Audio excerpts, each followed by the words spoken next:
Saludos y gracias por permitirnos llegar a sus hogares una vez más a través de su programa Verdades al Aire. Hoy tengo la honrosa presencia de mi amigo y habitué de este programa, segundo jefe de este programa, Servio Tulio Castaño, con quien vamos a hablar sobre temas interesantes como siempre, pero antes saludarle. Tenía unos días que no nos visitaba, estaba huyendo el hombre, pero está aquí. Adolfo, gracias una vez más por la invitación, la verdad que siempre es agradable compartir temas contigo. Mire, hermano, quiero comenzar preguntándole, ya está sometido, creo que aprobado, el presupuesto general de la Nación que regirá a partir del próximo año, con una partida de 600 millones más para el Ministerio Público. ¿Cuál es su valoración sobre eso? Bueno, eso hay que valorarlo como positivo, porque si hay una institución... 600 milloncitos. Bueno, adicionales a lo que se le asignaron en este año. Y es lógico que sea así, porque a fin de cuentas esa es una institución que ha generado una serie de expectativas y que por primera vez diría yo, y tú sabes que yo estoy muy vinculado a todo lo que tiene que ver con esa institución, porque uno ha venido la Procuraduría siendo... se refiere. Sí, claro, uno ha venido siendo miembro del Consejo Académico de la Escuela del Ministerio Público de hace más de 10 años. Es decir, yo he venido dándole seguimiento al Ministerio Público. Y la realidad es que sobre la base de lo que son sus atribuciones, en esta ocasión el Ministerio Público está haciendo uso de las herramientas que la ley le asigna a esa institución. Y eso ha generado unas expectativas que han hecho que el Ministerio Público tenga que real y efectivamente investigar. Eso cuesta mucho dinero, o sea, tú instrumentar un expediente. Por eso le digo 600 millones, que yo creo que, si bien es cierto que un paso no llena las expectativas para lo que nosotros queremos y demandamos del Ministerio Público. Yo hubiese querido, y era lo que nosotros desde la Fundación estábamos... 2% dice la ley para... Pues 1.4% que le correspondería al Ministerio Público. Pero sí. ¿Qué pasa? Lo que pasa también es que hay que entender la realidad a la que está sometida la República Dominicana. O sea, nosotros hemos venido saliendo de una serie de crisis que evidentemente los fondos se han tenido que dirigir al sector social, en fin, no desde este gobierno, sino desde gobiernos anteriores. Pero ¿a qué yo aspiraba? Sí. A que se le diera al Ministerio Público lo que le corresponde por ley. Ahora, la verdad es que lo que se le está asignando al Ministerio Público, en lo que es la historia de esa institución, nunca se le había asignado tanto a la Procuraduría General de la República como en esta ocasión. O sea que eso hay que saludarlo. Pero ¿no? ¿Es suficiente como para que manejemos los casos que tenemos y las demandas? Nunca será suficiente. Sí, tiene que haber un momento en que sea suficiente. No, pero nunca ha sido suficiente. Exacto. Y no creo que tampoco lo sea en esta ocasión. Pero hay que entender cuál es la realidad que estamos viviendo. Por ejemplo, el 4% para la educación. Yo honestamente hablando, yo estoy cuestionando ese porcentaje. Si debió dársele. No, yo creo que eso debió haber sido el producto de un proceso. Pero hemos visto que eso al final o al cabo de 10 años que se le ha venido asignando el 4%, nos hemos dado cuenta de que eso no ha servido absolutamente para nada. Pero no ha servido, perdóneme, ¿por qué? Porque no se ha administrado bien. No, porque tú no puedes, la institucionalidad, eso no se escribe, ni se comenta, eso se construye. Y a fin de cuentas tú tienes que, en una institución, tú ir programando lo que es, por ejemplo, políticas públicas que vayan en esa dirección, pero no de golpe haberle asignado a un ministerio que, dicho sea de paso, ningún país del mundo, ni siquiera los europeos, le asignan al tema de la educación el porcentaje que la República Dominicana le asigna a ese sector. Oye bien, ni Europa, ni los Estados Unidos, ni Asia, Corea del Sur, Japón, ninguno de esos países le han asignado al sector educativo. Sin embargo, aquí continuamos con escarceos sobre irregularidades.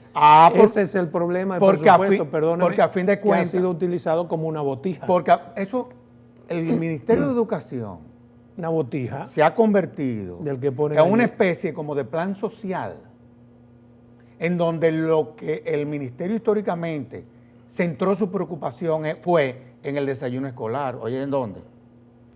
Que eso está muy bien, no hay ningún problema. En el almuerzo escolar, con la implementación de la tan extendida, pero despreocupó lo importante, que era todo lo que tenía que ver con el modelo educativo, que es lo que está tratando de corregir, a mi juicio, el actual ministro de Educación. Y te voy a decir por qué. Porque este no tiene vínculos políticos, este es un técnico. Este sí es verdad que es un experto en educación, probado, que dirige una universidad en Santiago que es una de las más exitosas del país. Y eso no plantea, perdóneme, un cierto, digamos, choque, una colisión ética. Dueño de una universidad y dirigiendo un Ministerio de Educación. No, ninguna. Él hubiese tenido un conflicto si hubiera dirigido el Ministerio de Educación Superior. Pero aquí estamos hablando de un ministerio que tiene que ver con la formación primaria, que es totalmente desvinculante de la educación superior. Ya que estamos con este ministerio, con el ministro de Educación, ese ruido... Que dicho sea de paso, nosotros como fundación lo estamos apoyando totalmente. Yo lo apoyo. Porque hemos visto el cambio en todo lo que tiene que ver con el pensamiento. Yo lo apoyo, sé que hay sectores que quisieran que él no esté ahí, sé que hay gente bombardeando porque está tratando de hacer lo correcto. Claro. Y ante esta situación, yo desde aquí también le doy mi apoyo al nuevo ministro de Educación. Quería dejar eso fijo. Pero tú sabes por qué lo estamos bombardeando. Porque está desmontando estructuras. Pero estructuras que vienen operando a lo interno de ese ministerio desde hace años. Y que continuaban con el ministro anterior. Parecería que sí, porque a fin de cuentas, fíjate que todo lo que eran, por ejemplo, las compras, las licitaciones, no, eso poco varió, honestamente hablando, te lo digo. No te estoy diciendo que ahí se cometan irregularidades, lo que te estoy diciendo es que se están desmontando estructuras, que son cosas diferentes. Mire, en ese mismo sentido, ese escarceo que ha habido en torno a la reunión que pidieron los legisladores, que fueron allí y fueron a darle cátedra de que son un primer poder, que en realidad no son. Pero mira, esas son cosas que al final son buenas que pasen, para que el Congreso entienda realmente cuáles son sus atribuciones y cuáles son sus espacios. Vámonos a la Constitución. ¿Qué es lo que dice la Constitución? En el artículo 94 y 95. Podrá citar. Podrá citar sí. O podrá interpelar. Sí. Yo me pregunto, aparte de que un periódico de circulación nacional en el día de ayer publicó que el mecanismo que se utilizó en cuanto a lo que fue desde el Congreso hacer esa visita, se utilizó un mecanismo totalmente irregular. Primero, no había quórum. Fueron 4 de una comisión de 15. No había quórum el día que eso se planteó. Claro. Esa visita se hizo un día después de que aquí pasara un ciclón.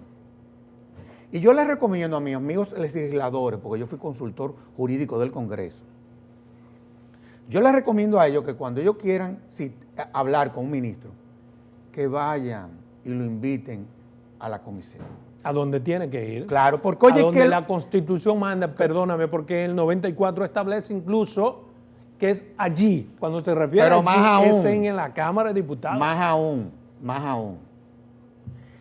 El Congreso, como una de sus atribuciones es fiscalizar, para que tú entiendas cómo es que el Congreso funciona. Porque a fin de cuentas, ellos fueron, los que fueron a donde el ministro, alegando de que ellos fueron a fiscalizarlo. Sí. Pero es que el brazo armado del Congreso Nacional para fiscalizar las instituciones públicas es la Cámara de Cuentas. Otra cosa, llama la atención que un ministro que ni siquiera tiene un mes, que ni siquiera tiene 30 días, lo estén fiscalizando, cuando yo entiendo que lo que debiera de hacer ese Congreso es solicitarle a la Cámara de Cuentas una auditoría de la administración anterior.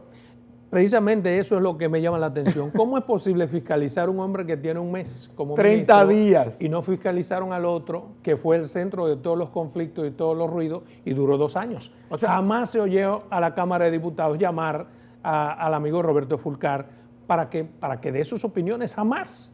O sea, entonces, a este que tiene un mes, eso evidencia una pugna política con algunos sectores que tiene que ver incluso con todos los entuertos que hay dentro.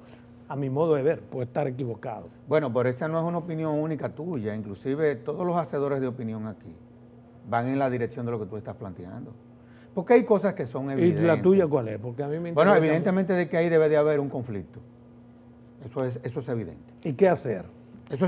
Hay un conflicto ahí, inclusive a lo interno del propio partido de gobierno. Ahí hay un conflicto. ¿Por qué? Bueno, pero el que preside esa comisión que fue encabezando esa visita es del partido de gobierno. O sea, hay cosas que uno no entiende. Pero, ¿cuál sería la naturaleza de ese conflicto? No sé. Honestamente hablando te lo digo. Pero lo que se evidencia es que hay un conflicto interno. Volvamos al Ministerio Público, porque está interesante. Ese presupuesto, usted dice que aunque no es el ideal, es un buen presupuesto, yo también lo creo. Se supone que entonces con este nuevo presupuesto deberían quedar cercenadas las aspiraciones de los fiscales, que demandaban un mejor presupuesto y mejores condiciones. No, y con razón. ¿Con razón qué? Esas peticiones de los fiscales. Los fiscales cometieron el error de que ellos estaban inclusive, inclusive se lo comunicaron a la Procuradora General de la República, queriendo parar las labores del Ministerio Público. Y eso es inaceptable. Porque los miembros del Ministerio Público, eso es una función pública. Y todo lo que tiene que ver con el Ministerio Público, sobre todo en esta ocasión en donde hay tantas expectativas, tú parar al Ministerio Público en esta ocasión es hacerle mucho daño a la institución. Gracias a Dios que la procuradora Miriam Germán. ¿Qué le parece lo que ella dijo? Claro que sí. Inclusive nosotros desde la Fundación apoyamos esa posición de la magistrada Miriam Germán. O sea, ¿cómo usted reclamando Eso se parece a lo que hace la ADP, que para las clases para entonces ellos hacer sus reclamos. Cuando desde el punto de vista constitucional, y ya hay una sentencia del Tribunal Constitucional, eso es inconstitucional. Esas son funciones públicas. Vámonos a la primera pausa comercial con esta inconstitucionalidad. Bien, continuamos con esta interesante entrevista con el amigo Servio Tulio. Mire, Miriam Germán había dicho que con esa paralización, con esos movimientos que están haciendo los fiscales, se ponía en juego la estabilidad. La estabilidad del sistema de justicia o del Ministerio Público que está a la cabeza de todas las cosas. La del Ministerio Público y la del sistema de justicia. Porque aquí muchas veces nosotros tenemos la percepción de que la justicia son los jueces y la justicia es un sistema en donde confluye Ministerio Público, Defensa Pública, los jueces, sistema penitenciario y la propia Policía Nacional en materia de investigación criminal. ¿Pero usted cree que hay sectores que están detrás de todo esto tratando de menguar la credibilidad de los actuales actores, Miriam Germán y demás? No. Obviamente. Siempre cuando la justicia actúa, siempre se van a generar controversias, inclusive en las propias redes, eso siempre. Porque a fin de cuentas hay sectores que se sienten acorralados cuando la justicia actúa. Siempre hay un afectado. Siempre hay uno. Y eso es normal. Es como esos debates que se dan entre el Ministerio Público y los abogados de los imputados. Tú sabes que yo soy garantista. Yo no soy pro prisión preventiva. No, ni el código lo es, porque el código lo pone como una séptima medida de manera excepcional. Entonces el código te dice que no es... Cuando estábamos trabajando el bendito Código Procesal Penal, que no ha resuelto el problema de la prisión preventiva, por un tema de cultura jurídica. Yo te decía que yo soy miembro del Consejo Académico del Ministerio Público. Pero ¿qué es lo que sucede? Todos los ministerios públicos, su doctrina, pero no el Ministerio Público de la República Dominicana, todos los ministerios públicos del mundo, incluyendo el Ministerio Público de probablemente la sociedad más garantista del mundo, los Estados Unidos, siempre solicitan como medida de coerción la prisión preventiva, en todos los casos. Pero fundamentadas. Obviamente, aquí... Y en todos los códigos está fundamentada. Tú sabes que aquí hay una extra fundamentación. Claro, más allá de lo que establece porque el la código. percepción que hay es de que sin preso no hay proceso. ¿Usted cree que por eso? No, eso por una cuestión de cultura. ¿Usted cree que por cultura? Sí, inclusive la misma sociedad. ¿No será que materialmente nosotros no tenemos las condiciones para garantizar las demás medidas? Puede ser porque también. yo pienso, perdóneme, hago esta reflexión, yo creo que estamos en una sociedad Datsun que tiene un motor Mercedes-Benz. O sea, el código está más avanzado que la realidad material. No. Entonces no hay forma de cómo el Ministerio Público, con sus menguados recursos humanos y económicos, pueda garantizar de manera efectiva con las otras medidas. Pero sí. es que, Adolfo, es que aquí hay otro tema. Una cosa es que el Ministerio Público solicite como medida de coerción la prisión preventiva. Y la otra cosa es que son los jueces que la conceden. ¿Tú sabes qué porcentaje de las peticiones sobre la prisión preventiva que le solicita el Ministerio Público a los jueces concedan de las medidas? Como 90%. No, el 38.9%. Eso es mucho. Parecería el 90%, porque aquí todo es prisión preventiva. Todo es prisión preventiva. Lo que pasa es que lo que la gente ve son la de los casos que suenan en las redes. Pero aquí a cualquier persona, por cualquier infracción, le ponen como medida de coerción. ¿Pero por qué usted cree que los jueces hacen eso? Porque realmente yo entiendo, y estoy de acuerdo, con que es una decisión del juez, más no del Ministerio Público, que puede pedir lo que sea, pero para eso el muro de contención es el juez. ¿Por qué usted cree que los jueces reinciden tanto en la prisión preventiva? Ese es un tema que habría que estudiar, honestamente hablando te lo digo. Porque usted tiene 32 años con sí, claro que sí, pero son de las cosas que no tienen explicación. Honestamente hablando. ¿No será temor a la presión social? Bueno, pero es que el juez que sienta temor por cualquier tipo de presión social no debe ser juez. Tú sabes las presiones que yo recibo desde las redes por posiciones que yo fijo en la fundación. No es lo mismo y yo te pregunto, no. Tú eres un hacedor de opinión, sí. Nosotros desde la fundación también. Sí. Y tú sabes que eso muchas veces en las redes hace ruido. Y yo te pregunto, ¿y? A fin de cuentas, uno lo que tienes que hacer en la vida es lo que uno entiende que es correcto. Exacto, hacerlo correcto. Uno no se puede estar llevando de que las redes, no, un momento. Yo creo en eso. Cuando uno hace lo correcto, todo esa es la independencia, por déjame decirte. La independencia no es tú. Estate llevando, no. La independencia y la ética es. Porque la ética es una práctica.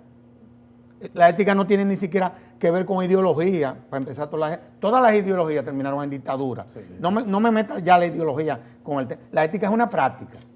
Entonces, usted en la vida, la independencia se refleja cuando usted hace lo que usted cree que es correcto. Y una práctica de vida. Tú no puedes ser ético para una cosa y para otra, no. Por ejemplo, Miriam Germán. Vámonos a la magistrada Miriam Germán.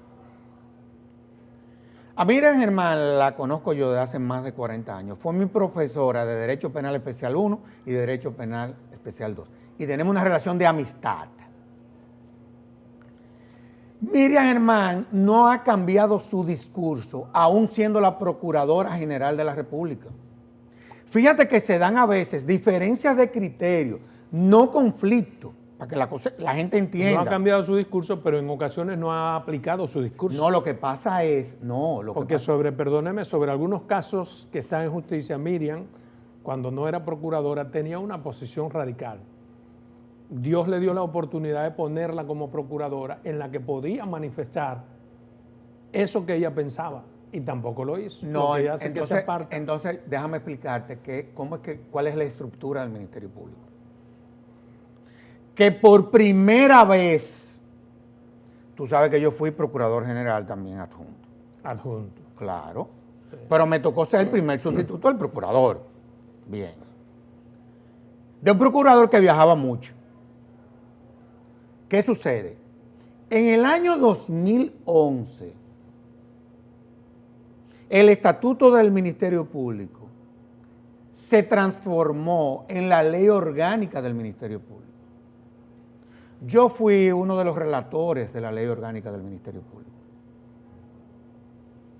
¿Cuál es la estructura del Ministerio Público? Para que la gente entienda.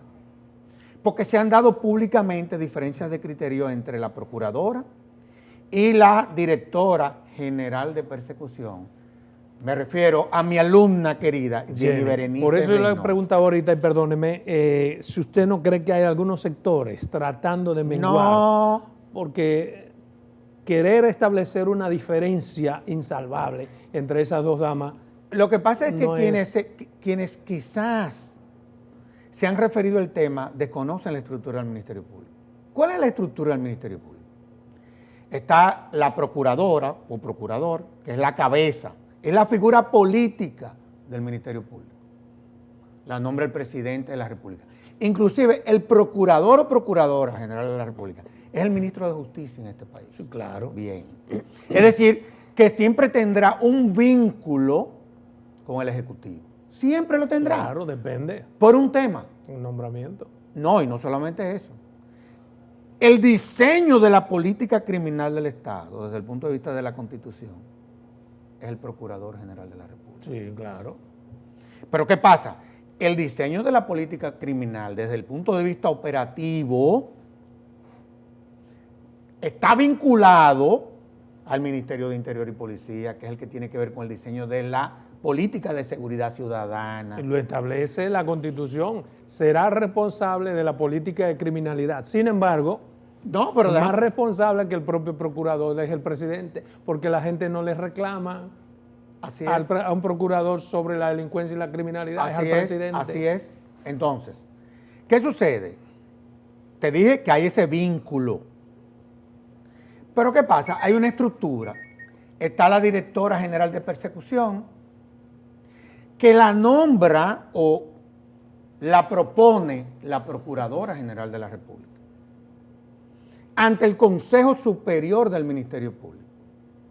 Es decir, Jenny es verdad que fue nombrada por decreto Procuradora General Adjunta. ¿Por qué fue nombrada por decreto Procuradora General Adjunta? ¿Por qué? Porque Jenny es de carrera y hay un escalafón. Y para ella poder haber sido de carrera, llegar a la Procuraduría General Adjunta, debió de haber seguido ese escalafón. ¿Qué hace el presidente?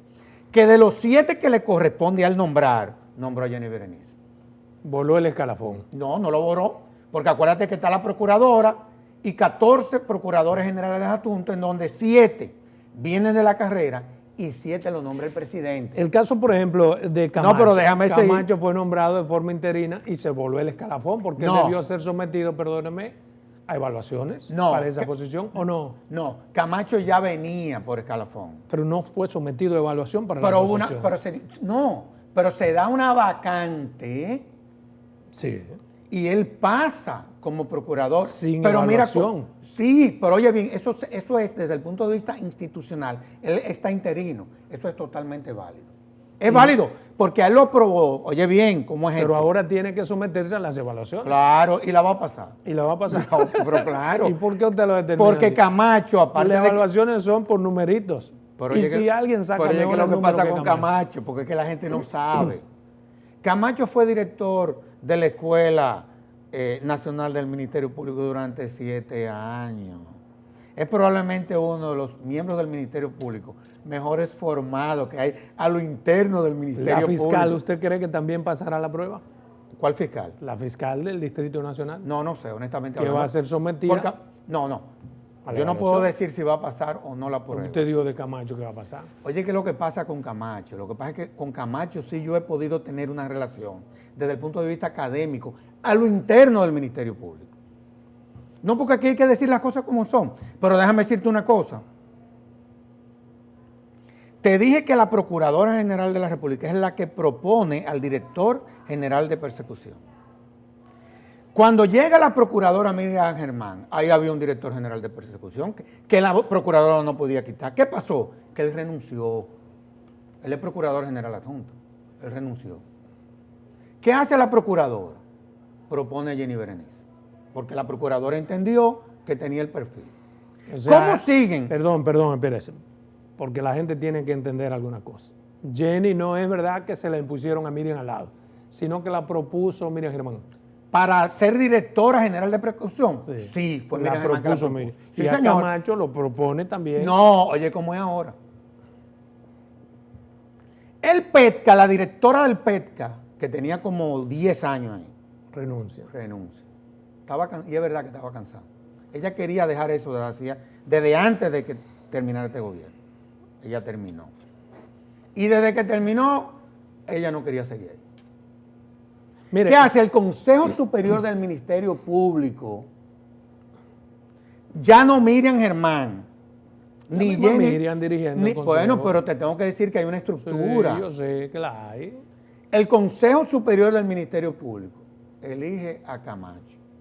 Los procuradores de las procuradurías especializadas, porque el PETCA es una procuraduría especializada. Existe la Procuraduría de persecución, del narcotráfico, pero de la corrupción, todas esas procuradurías especializadas, es el Consejo Superior del Ministerio Público quien lo nombra. El procurador no tiene que ver con eso. Me va a seguir dando esas explicaciones en 2 minutos, que tenemos que irnos a una obligatoria pausa comercial.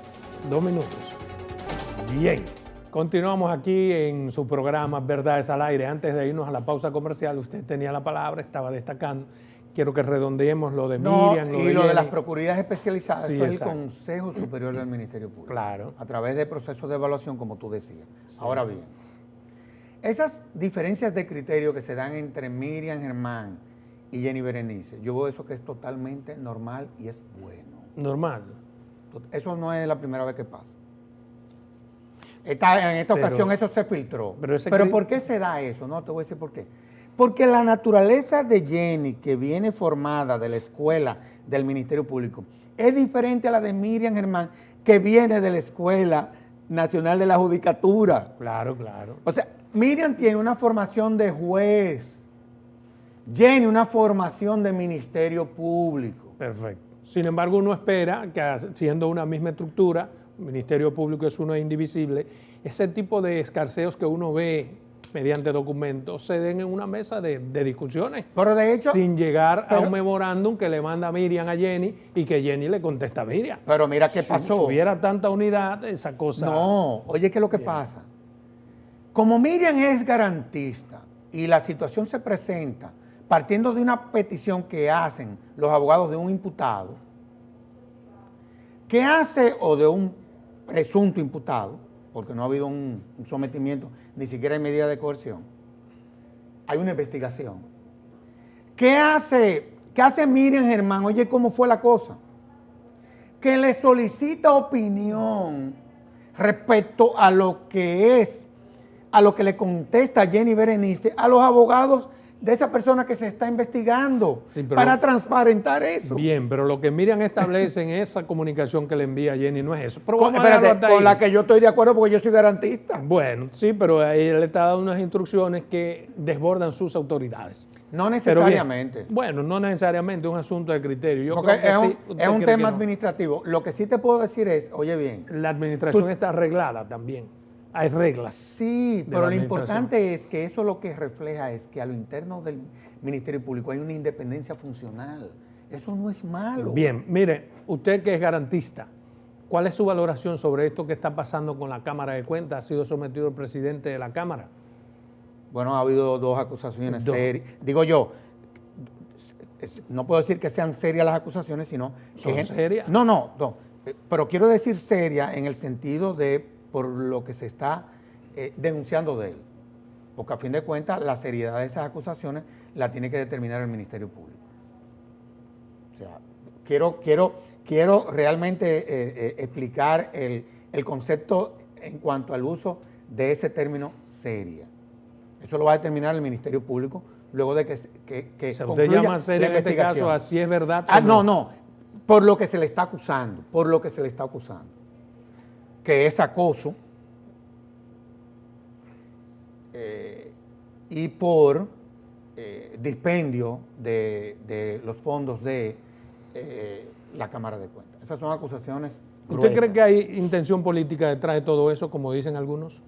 Yo no sé, yo lo que sí sé es para menguar las auditorías que la Cámara va a enviar a... Mira, yo lo que sí sé es que eso, por el bien de el presidente de la Cámara de Cuentas y por la propia institución de la cual la sociedad dominicana tiene muchas expectativas. Sí, exacto.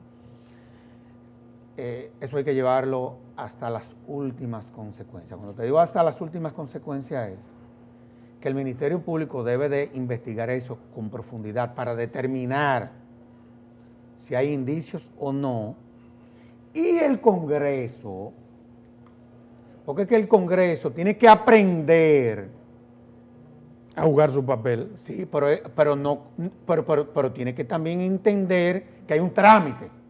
Sí. El ruido con la Cámara de Cuentas, más que en la Cámara de Diputados, se da en el Senado de la República. Donde pudo haberse evitado. Pero ¿cuál es el problema? Es que cualquier investigación que se haga, en principio, se tiene que hacer desde la Cámara de Diputados. Porque a fin de cuentas, la Cámara de Diputados es el que instruye lo que posteriormente, si hay indicio, tiene que conocer el Senado de la República. Pero además, perdóneme, me parece absurda la posición de ambos presidentes de ambas cámaras respecto del tema. Porque hay un reglamento, por ejemplo, lo que dice el presidente del Senado, resuelvan eso como familia. Él no está facultado para, perdóneme, usted me contradirá o me corregirá, tiene toda la autoridad. Esas no son parte de sus facultades, decir que se resuelve eso en familia, porque hay un procedimiento que debe cumplir. Tampoco puede decir el presidente de la Cámara de Diputados, resuelvan eso o se van todos, porque no se pueden ir todos. No, claro que no. En un debido proceso, en un país legalista, no se pueden ir todos si no son culpables todos. No, y además yo te voy a decir una cosa. Según lo que establece la Constitución, cuando estábamos trabajando en la bendita reforma constitucional del 2010, que no tuvo en la comisión de verificación en la Cámara de Diputados, con Minuta Tavares y ese grupo, nosotros planteábamos, como es en todos los congresos del mundo, y eso fue uno de los aportes de la reforma del 2010, al Congreso, tú sabes que hay uno que administra y otro que controla al administrador. O sea, la función del Congreso, controlar al Ejecutivo, espérate, y a las demás instituciones, órganos. Todos los congresos en el mundo tienen lo que se ha denominado y se denomina en la Constitución las llamadas comisiones de investigación. Si yo hubiese sido el presidente de la Cámara de Diputados, a quien respeto mucho, porque está haciendo un trabajo monumental, honestamente hablando te lo digo. Si yo hubiese sido él, hubiese nombrado una comisión de investigación. Es que eso es lo que manda, no es que, es que eso es lo que dice el protocolo. Nombra una comisión de investigación para que investigue. Y si eso es un ruido, desmontarlo. Exacto. Y si hay indicios, pues que procedan. No amenazar. Pero no amenazar, no crear este ambiente que desde el punto de vista institucional le hace mucho daño a la Cámara de Cuentas. Y aunque tú no lo creas, al Congreso de la República. Pero claro. Al Congreso Por eso es que le digo que las posiciones de ambos presidentes me parecen muy pobres. ¿Qué usted espera finalmente de ese caso? Porque yo lo que veo también que hay otra debilidad. Independientemente de que esté en el ámbito de lo penal, la Cámara de Diputados tiene la posibilidad de esperar a lo penal, hacer sus averiguaciones. Claro. ¿Por qué? Porque las amonestaciones que le vengan... Es que no es vinculante. Pero entonces ellos están esperando. Es que no se han quedado a esperar que primero sea un asunto penal. El Congreso Nacional no tiene facultades para conocer de asuntos que son de la competencia del Ministerio Público. Ni el Ministerio Público, exacto. Entonces, el Congreso Nacional en estos momentos debería estar también haciendo su propia averiguación. Para si eso es un ruido, desmontar ese bendito ruido. O para si hay que castigar en términos por supuesto que sí. administrativos. Ahora, con lo que yo no estoy de acuerdo, y lo voy a decir aquí responsablemente, dígalo, es con lo que se le ha solicitado al presidente de la Cámara de Cuentas. Dice que tome una licencia. O por si nosotros nos llevamos de que a cualquier funcionario, que un tercero, le ponga una querella y entonces tenga que estar solicitando licencia. Yo creo que ese precedente sería muy negativo. Tomar una licencia sería como admitir que desde la Cámara de Cuentas se tiene influencia sobre otro Ahora, poder. si ya el Ministerio Público le da curso a lo que ha sido apoderado, ya sí él tendría ya. Pero insisto, el Congreso está siendo irresponsable porque ha supeditado sus averiguaciones a lo que determina el Ministerio Público. Y son dos cosas diferentes. Yo no voy a utilizar esa palabra. Yo prefiero decir que la Cámara de Diputados tiene que asumir lo que son sus atribuciones. ¿Y cuál es en este caso? La de crear una comisión de investigación. Eso es normal. Hasta para ¿Por qué usted cree que no lo ha hecho? Porque usted dice que Pacheco ha hecho un trabajazo. Bueno, Mira, ¿por qué no ha hecho honestamente hablando, yo no había tenido este tipo de conversación con nadie y no es que sea una ocurrencia, porque eso es lo que establece la Constitución. Pero yo pienso que ojalá y como Pacheco siempre ve este programa, ojalá y que no tome la palabra a ti y a mí. Pero yo lo digo, es por el bien del Congreso y por el bien de la Cámara de Cuentas, y vuelvo y te digo, si eso es un ruido, como hay un sector que lo dice, o si es verdad que se cometieron errores, porque se procede en consecuencia. hacer lo que hay que hacer? Pero no hacer una especie de escándalo mediático cuando desde el punto de vista constitucional nosotros tenemos una serie de herramientas para cuando se presentan ese tipo de debate, darle respuesta, sea Pero sí o no. además, con el tiempo será peor para la Cámara de Diputados no hacer lo que tiene que hacer. Ellos están tratando de no llegar a tener que hacer lo que obligatoriamente tendrán que hacer. Pero bien, mire, No, aparte de que acuérdate que la Cámara de Cuentas es el brazo armado del Congreso. Por eso es que tú ves que a los miembros de la Cámara de Cuentas lo propone la Cámara de Diputados y lo elige el Senado. ¿Por qué?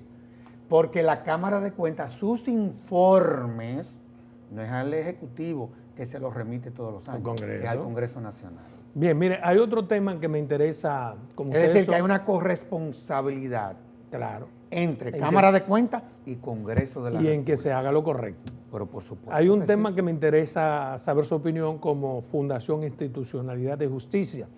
Tiene que ver mucho con esa evaluación de ustedes sobre la transparencia.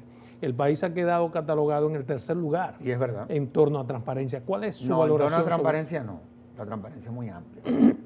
En torno a todo lo que tiene que ver con el manejo presupuestario. Transparencia en el manejo presupuestario. Sí, eso está bien. Exacto. Bien. Pero eso es un aspecto de la transparencia y qué bueno que eso ha sido así, porque a fin de cuentas nosotros hemos ganado desde el punto de vista de los ratings internacional más de 20 puntos. Y eso desde el punto de vista de lo que es la inversión extranjera en países que invierten aquí, eso lo toman mucho en cuenta.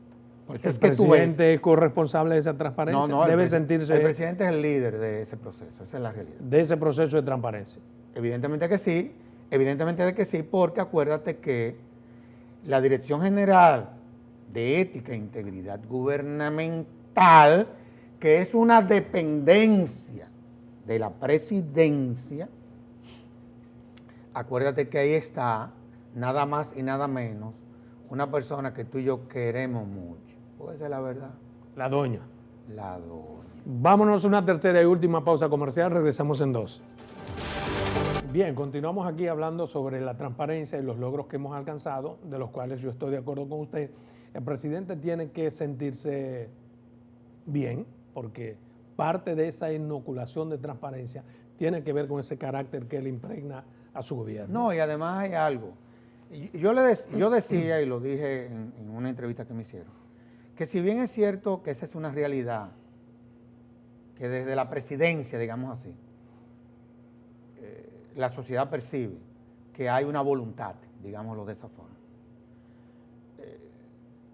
O sea, imagínate tú, se han separado de la administración pública gente de alto calibre por situaciones que se han presentado. Pero eso no es suficiente, Salomón. ¿Qué más se necesita? Mira, si bien es cierto que aprobamos la ley de extinción de dominio, ese ha sido un paso trascendental, no hemos aprobado la modificación al Código Penal.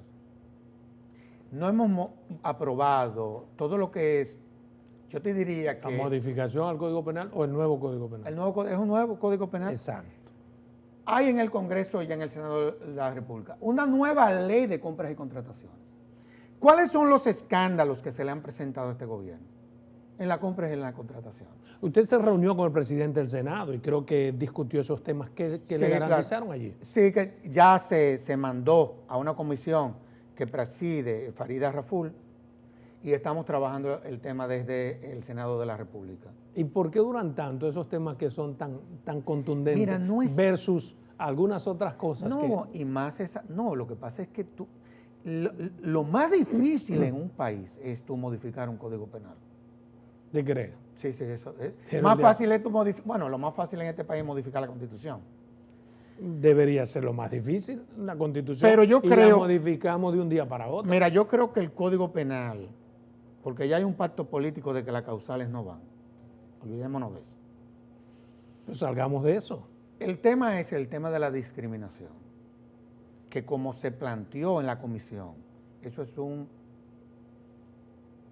acto, yo te diría que eso es lo que no debe de contemplar un código. Y eso es lo que se está tratando de moderar en esta ocasión.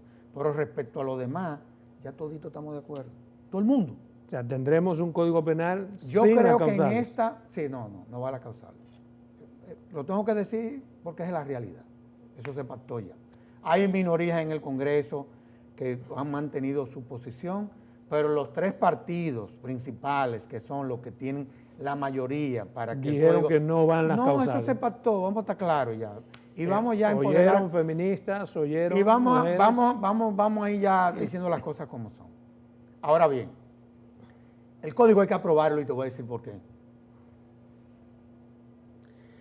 Porque el Código Penal es una de las herramientas claves para tú diseñar la política criminal. La pregunta Estado. es ¿por qué no se ha aprobado el bendito código? Si todos estamos contestos. Primero era por los tipos ya que tienen que ver con el tema de la corrupción.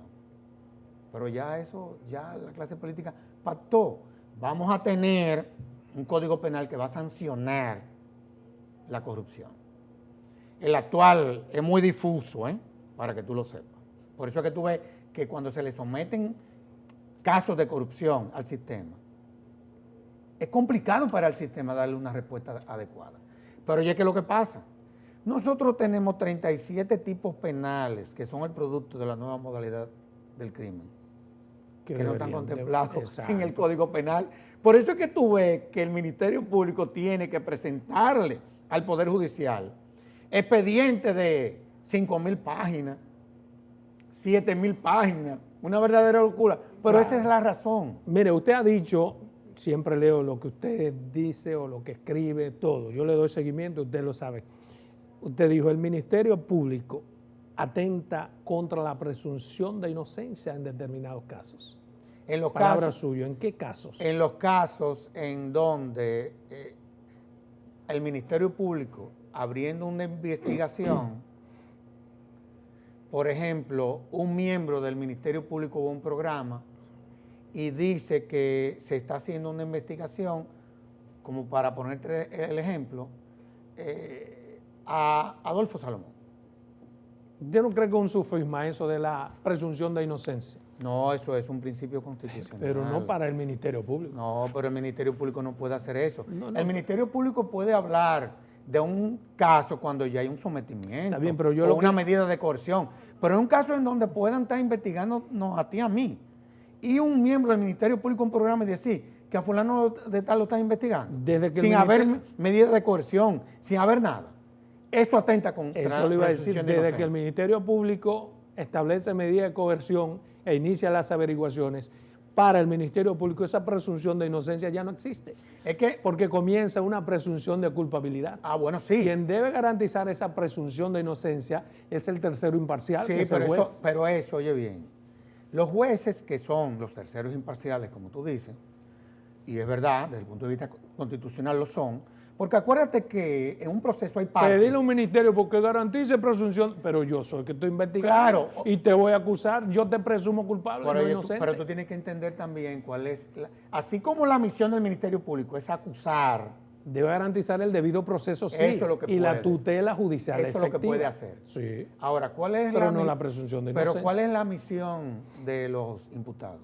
Destruir lo que el Ministerio Público presenta. Exacto. Entonces, comienzan partiendo de ahí. Exacto. Ahora, el hecho de que a ti te abran un proceso, el Ministerio Público tiene que jugar su rol. Donde el Ministerio Público no juega su rol, vuelvo y te reitero, fue en un caso. Pero lo que ha habido ahí es una violación al debido proceso, No, a la presunción de inocencia. No, a la presunción de inocencia también. Es que el O sea, Ministerio un ministerio público no puede. Oye, acusador, no te puede pero presumir es que inocente. no puede, Adolfo Salomón. Si me están investigando a mí, si no hay una medida de coerción, si no hay Oye, ni siquiera te estoy diciendo si no hay ya un proceso abierto. Si no hay una medida de coerción, no puede ir a un programa de televisión a decir que te están investigando. No lo puede hacer.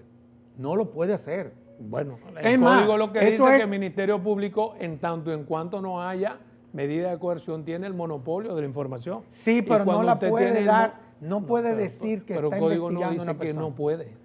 Oye, Dice que el Ministerio Público tiene el monopolio de la información, o sí, sea, hace lo que le parezca. pero acuérdate que los procesos, oye bien, los procesos desde el punto de vista de lo que establece el Código Procesal Penal, un proceso arranca públicamente.